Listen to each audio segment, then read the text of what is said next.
everyone. Good morning. This is a crowd I'm always most impressed with, the early Saturday morning crowd. So congratulations.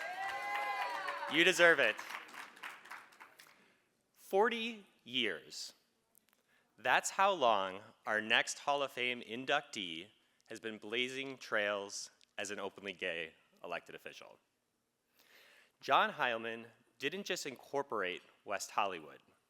He helped shape its soul. In 1984, he became one of the city's first council members, and by 1985, its mayor, a role he's proudly held multiple times. West Hollywood is celebrated worldwide as an LGBTQ haven, and that's no accident. From day one, John helped make history. The city council was the first in the nation with a majority of LGBTQ members.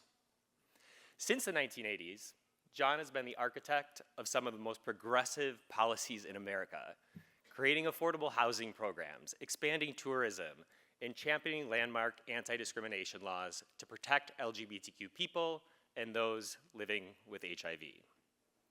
And his vision didn't stop at city limits. The domestic partner ordinance he fought for became a model for similar laws all across the country. John Heilman isn't just a brilliant political icon, he's a legal mind, a distinguished professor who has truly inspired generations. But more than that, he's a friend and an inspiration to me and to the entire Victory Institute family. And he was one of the first participants in what is now called the International LGBTQ Leaders Conference. And when it started, from everyone I've talked to who were in those, there in those early days, it was more of a support group for LGBTQ plus elected officials than it was a series of plenaries and breakout sessions.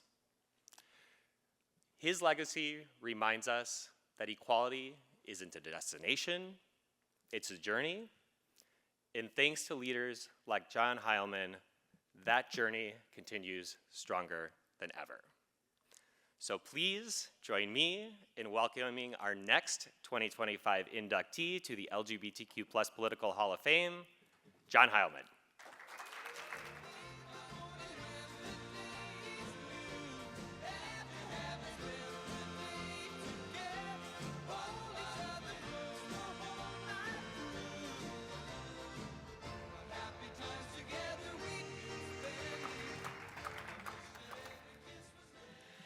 Thank you so much for this. I really want to thank Elliot for presenting this to me, and I want to thank the Victory Fund for all the work it does and for bringing us together year after year. I also want to thank my colleagues, past and present, and my colleague Danny Hang is in the audience somewhere. Danny, thank you for being here. And I also want to thank our mayor who was here earlier in the conference. And those of you who are in elected office, you know that you don't get to accomplish anything without the work of great staff people. So I want to thank the staff that we have attracted to the city of West Hollywood. And I also want to thank the people of West Hollywood who have been passionate advocates for LGBTQ plus equality, and also have given me the opportunity to serve for nearly 40 years in my community. As Elliot said, West Hollywood became a city in 1984. We received global recognition because we were the first city with an open LGBT majority.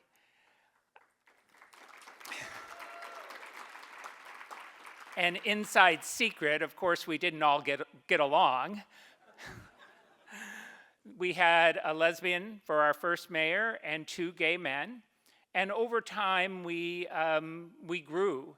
And right now, we have a council with 4 out of the 5 are members of the LGBT community. And as Elliot said, we did a lot of groundbreaking work in the early days. We adopted a non-discrimination ordinance immediately.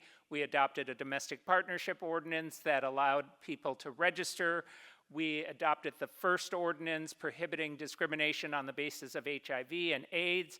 We were the first city to divest from South Africa and not do business with companies who were involved in the apartheid regime. We later established a transgender advisory board, passed an ordinance prohibiting discrimination on the basis of gender identity. And that work continues on and on. But one of the first things that we did was in 1984, we established and invited people to the city of West Hollywood for the first meeting of openly gay and lesbian elected officials. At that time, we had not yet expanded to the entire alphabet, so we were 10 of us at the time. And as Elliot said, we functioned more as a support group. But we also did share information and ordinances and ideas, and we held conferences in different cities where one of us was elected. And we got to go to Boston and Madison after Tammy was elected. But eventually, we merged with the Victory Fund. And I just have to say how pleased I am with the progress that we have made. When I think of those early days when there were only 10 of us, and now I look out at a room, not everyone is here, but when I look out at the conference and see the incredible growth and the diversity geographically, and of course diversity racially, ethnically. We are so fortunate for the work that Victory does, the training programs for candidates, the support for candidates, and then convening us year after year.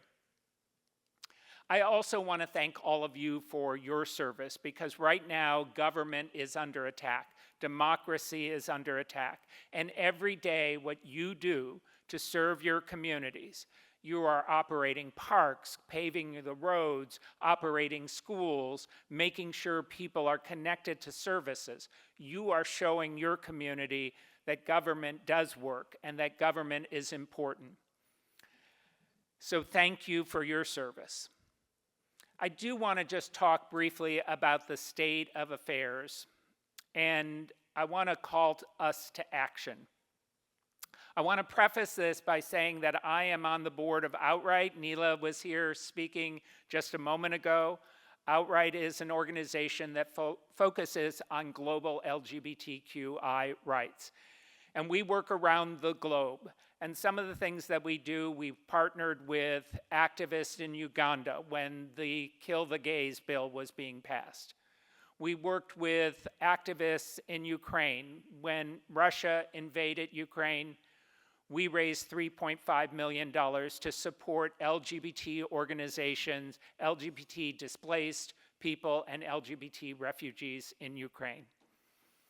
We work in the Caribbean to repeal colonial sodomy laws. We work all around the globe. One of the things that I'm always reminded of when I'm working with that global organization and doing that global work, the people that we're partnering with, the activists in other countries, many of them have never lived in a regime where there was any support for LGBTQ+ rights. Most of them have lived in regimes that are repressive regimes. So as we think about what's going on here in this country, let's remind ourselves that we've at least experienced being in a government or being in a situation where our government cared about us. And many of us live in, thank you, and many of us live in communities where there is broad support for our community. So let's remind ourselves, as bad as things are here, we need to be fighting back here, but we also need to be supporting our brothers and sisters in other parts of the world.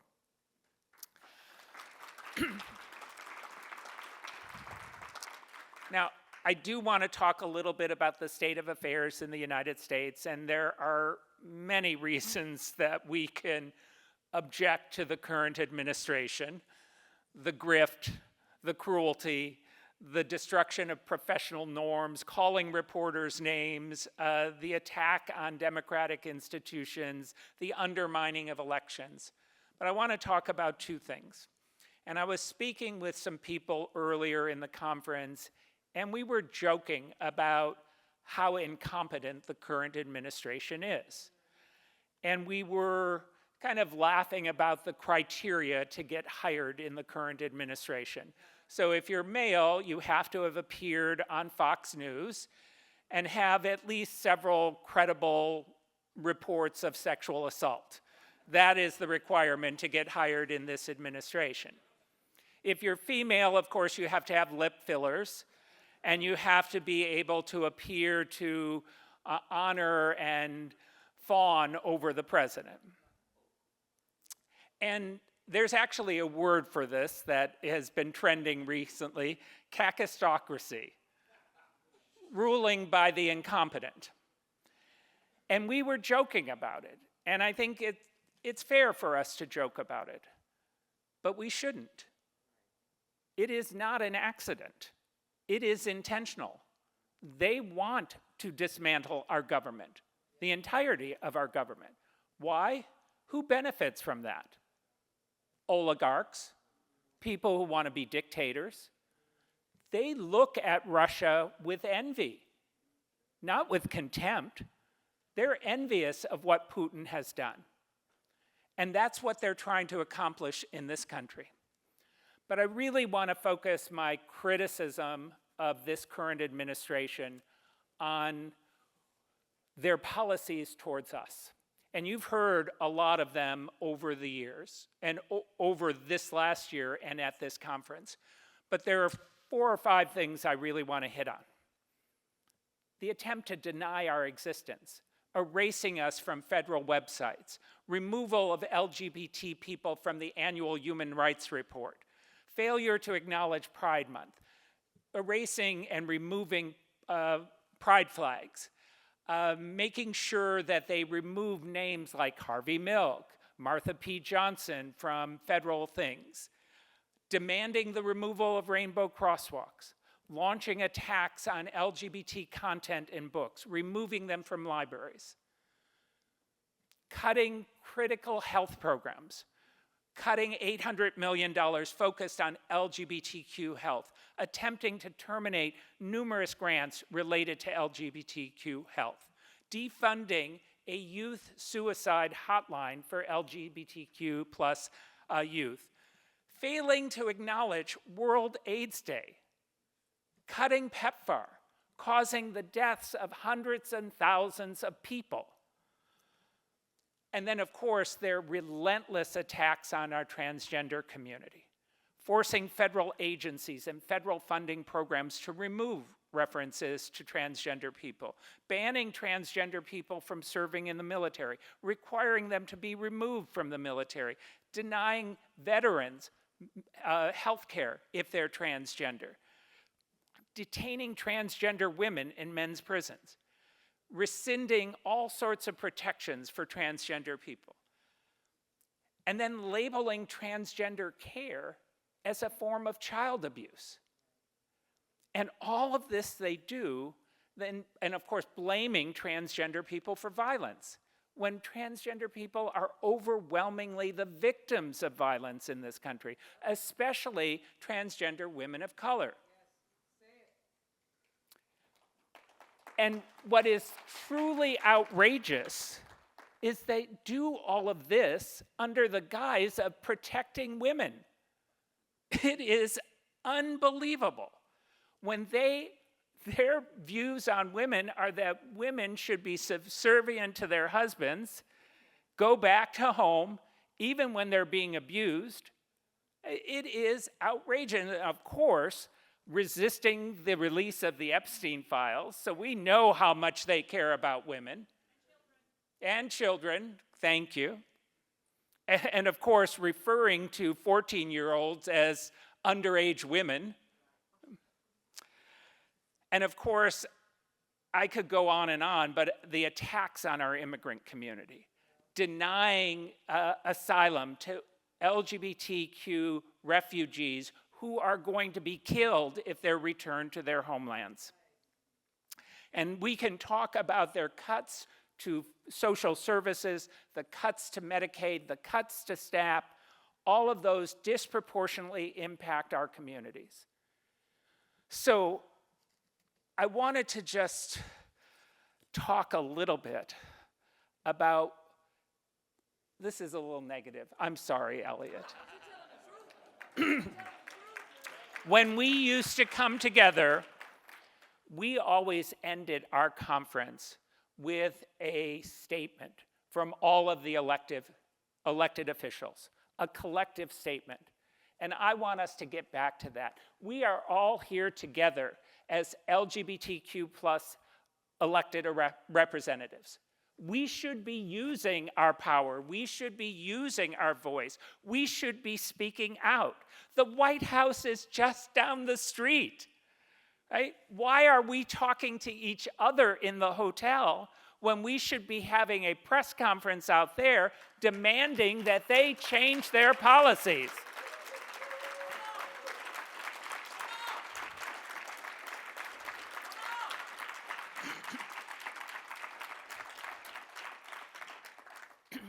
Next year will be my last year in office because we now have term limits. Thank you. Because I know some of you have served for a long time, but 40 years, it takes a toll on you. But I will be back here next year. And I know Victory cannot organize, Victory Institute, it's a 501c3, they cannot organize the kind of press conference that I'm talking about, but I will organize it. Will you join me next year? We will be there next year.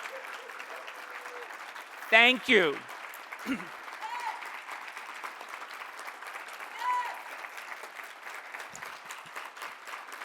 And we will be there, and we will be speaking for ourselves, and we will be speaking for our community.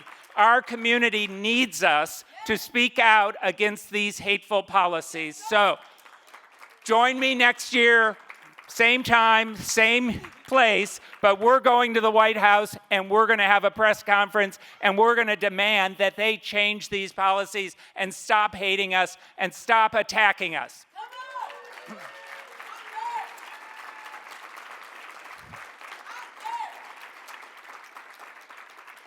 Because I couldn't organize it this year, I did organize a statement for us. And my friend Tom, where is Tom Duane? One of the originals back there, the first openly gay person elected in New York City and the first person in the country elected with HIV. Thank you, Tom. We've prepared a statement. I'm going to get it copied. I'm going to circulate it, and hopefully you'll all sign it, and we'll get that released. Thank you all for being here. Thank you for fighting. Thank you for your service.